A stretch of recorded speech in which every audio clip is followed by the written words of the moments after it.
এশার নামাজ পড়ে কেঁদেছো, বান্দা নামাজের মুসল্লা যখন বসে যাও, আমি আল্লাহকে তোমরা বারবার বলো আল্লাহ আমার গুনাহ মাফ করে দাও, তারপরও আমি তোমাদের গুনাহ মাফ করে নেই। তারপরও তোমরা নিশি রাত্রে মানুষ যখন ঘুমে যায়, তোমার বিবি যখন ঘুম যায়, তোমার ছেলে যখন ঘুম যায়, তুমি নিশি রাত্রে ঠান্ডা পানি দিয়ে ওযু বানিয়ে নামাজের মুসল্লায় বসে তুমি আবার যখন ডাক দাও রব্বুল আলামিন, পৃথিবীর কোনো মানুষ আমার গুনাহ সম্পর্কে জানে না, তুমি আমার গুনাহ সম্পর্কে জানো। আমি এমন গুনাহ করেছি আমার বিবি জানে না, বিবি গুনাহ করেছে আমি জানি না, আল্লাহ তুমি সব কিচ্ছু জানো, হে আমার প্রভু তুমি আমাকে মাফ করে দাও। আমার আল্লাহ বলে তারপরও যদি তোমাদেরকে আমি মাফ না করি, তারপরও বান্দা তোমরা আমার রহমতের দরজা থেকে ফিরে যাইও না। আমি তোমাদেরকে হুকুম দিচ্ছি, ওয়ালাউ আন্নাহুম ইয যালামু আনফুসাহুম জাউকা, বান্দারে যদি গুনাহ করে ফেলো আমার রহমত থেকে মুখ ফিরিয়ে তুমি চলে যাইও না।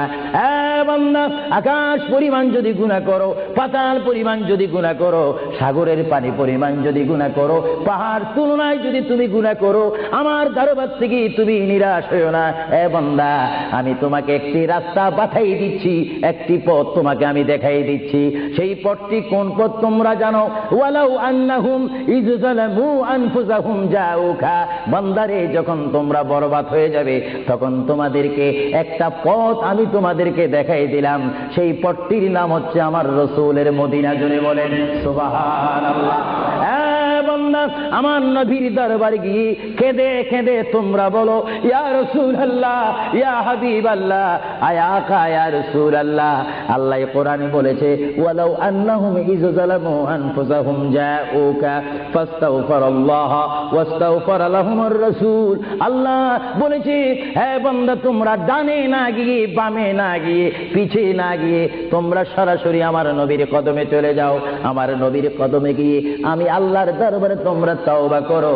তওবা করতে করতে তোমাদের চোখের পানি যখন বাইর হয়ে যাবে, আর ওই মুহূর্তে যদি আমার বন্ধু যদি তোমাদের জন্য আমার দরবারে সুপারিশ করে, আমি আল্লাহ তোমাদেরকে ওয়াদা দিয়ে দিলাম, গ্যারান্টি দিয়ে দিলাম, আমার রাসূল যদি তোমাদের জন্য আমার দরবারে সুপারিশ করে, সঙ্গে সঙ্গে বান্দা তোমার অতীতের জীবনের কবিরা সগীরা গুনাহ মাফ করে দেব। জোরে বলেন সুবহানাল্লাহ, আরো জোরে বলেন। আমার আপনার গুনাহ মাফ করার জন্য রাসূলুল্লাহর দরবারে যাওয়ার দরকার আছে কিনা? চিৎকার জীবনে আছে কিনা? এটা কোরআনের অপব্যাখ্যা নয়, কোরআন শরীফের আয়াত। ওয়ালাউ আন্নাহুম ইয যালামু আনফুসাহুম জাউকা, যারা তাফসীরি পড়েছেন, তাফসীর জালালাইন পড়েছেন, টাইটেল পড়েছেন, বুখারী পড়েছেন, মুসলিম পড়েছেন, ইবনে মাজাহ পড়েছেন, সিয়াসিত্তা পড়েছেন, হাদিস পড়েছেন, ইজমা পড়েছেন, কিয়াস মেনেছেন, উসুল মেনেছেন, বালাগাত মেনেছেন, মুনতিক মেনেছেন, শরীয়ত বুঝেছেন, তরিকত বুঝেছেন, হাকিকত বুঝেছেন, ইলমে লুদুনি পেয়েছেন, ইলমে তাসাউফ মেনেছেন, তারা অবশ্যই স্বীকার করবে মানুষের একমাত্র মুক্তির স্থান, পরিত্রাণের স্থান, আসলের স্থান, নাজাতের স্থান, আল্লাহ পাওয়ার স্থান মুহাম্মদুর রাসূলুল্লাহ কদম মুবারক। চিৎকার দিয়ে বলেন সুবহানাল্লাহ।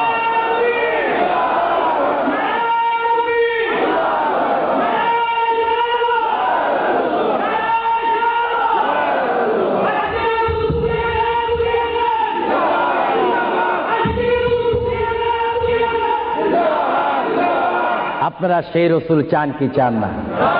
অবশ্যই চাইবেন, না চাইলেও চাইবেন। কেন চান নেই? অবশ্যই আফসোস করবেন। কারণ পৃথিবীতে সন্তান রয়েছে, বিবির জন্য স্বামী রয়েছে, স্বামীর জন্য বিবি রয়েছে, সন্তানের পাশে মা রয়েছে, মায়ের পাশে সন্তান রয়েছে। এটার নাম দুনিয়া। আর দুনিয়াও মাজরাতুল আখিরা। কিন্তু এই দুনিয়া যেই দিন জীবনের সমাপ্তি, বিদায় ঘন্টা বেজে যাবে, সেই দিন সন্তান ইচ্ছা করে মায়ের পা ছেড়ে দিবে, পিতা তার মায়ের সামনে থেকে চলে যাবে, এমনি ভাবে সবাই বিচ্ছিন্ন হয়ে যাবে, সব চলে যাবে। একমাত্র সাথী হবে, আপন হবে, বন্ধু হবে, কবরের সঙ্গী হবে। সবাই বলেন মুহাম্মাদুর। আরো জোরে বলেন না মুহাম্মাদুর। আপনারা সেই রাসূল চান কি চান না? সেই রাসূলের চরিত্রের মধ্যে উম্মতে রক্ষা পাওয়ার গ্যারান্টি আছে কিনা? একটু দরুদ শরীফ পড়েন। আল্লাহুম্মা